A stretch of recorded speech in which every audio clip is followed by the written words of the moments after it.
Welcome back to New England Living. I'm Rachel Holt. Up next, we're heading to Woburn to meet with Robert Shure, sculptor and president of Skylight Studios.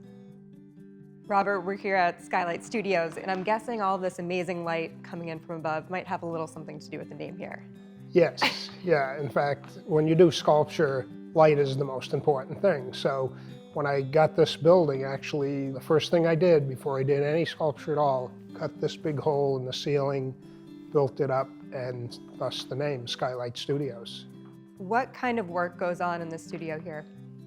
Well, we're a traditional sculpture studio, so I create sculptures, I design and create them for public places. That's the big focus. A lot of our work is actually restoration of historic type sculptures, like monuments that are in the public places or in private collections that need restoration.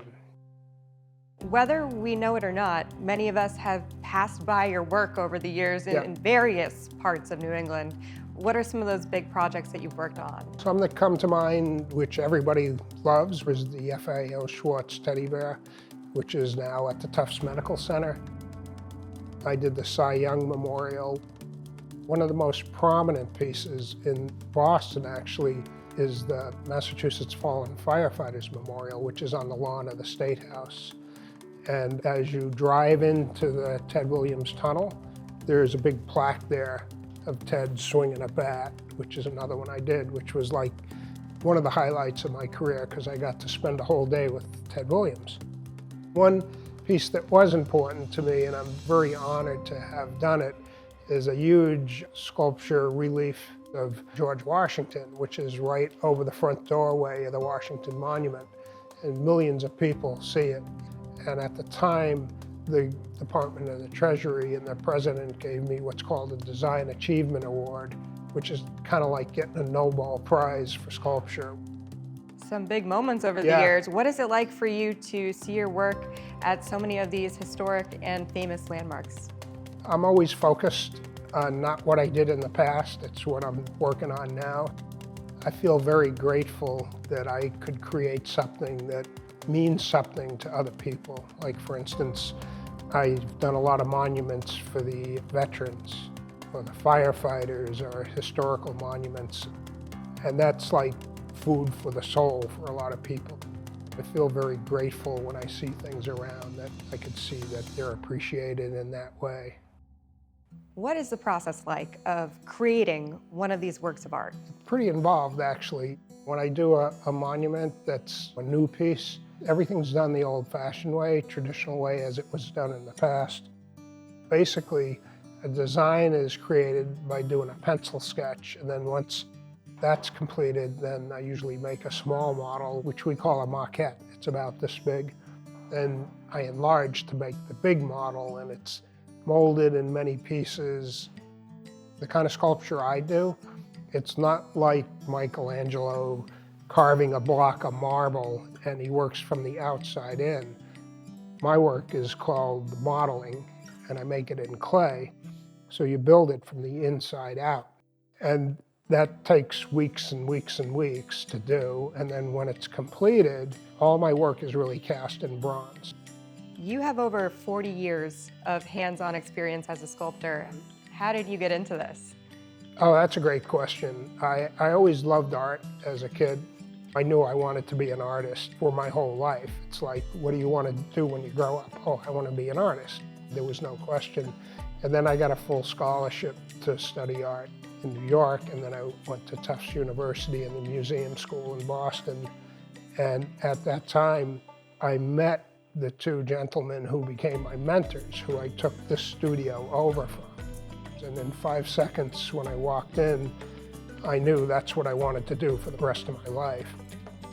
It sounds like you've always had a gift for this and a talent, and something I think is really special is you've passed this gift on to your daughter, and now she works with you here. What is that like? That's like heaven to me. She hung out in the studio here since she was a little girl. What could she possibly break as a little girl around here? I don't know.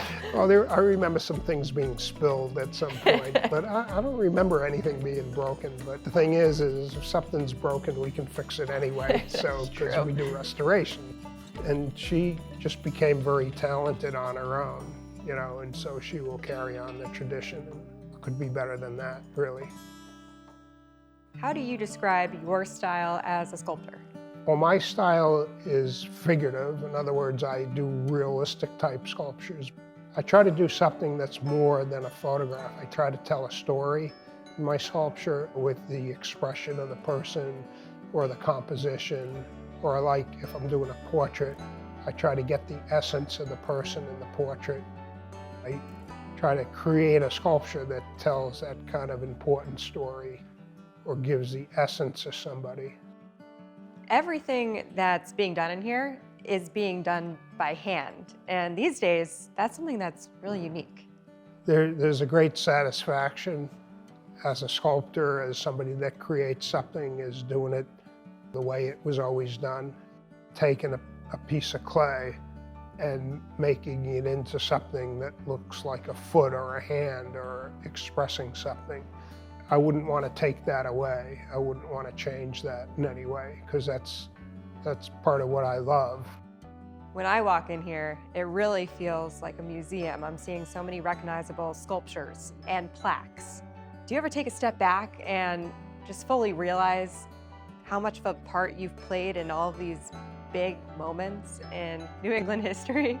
Well, I do every day, every second of my life.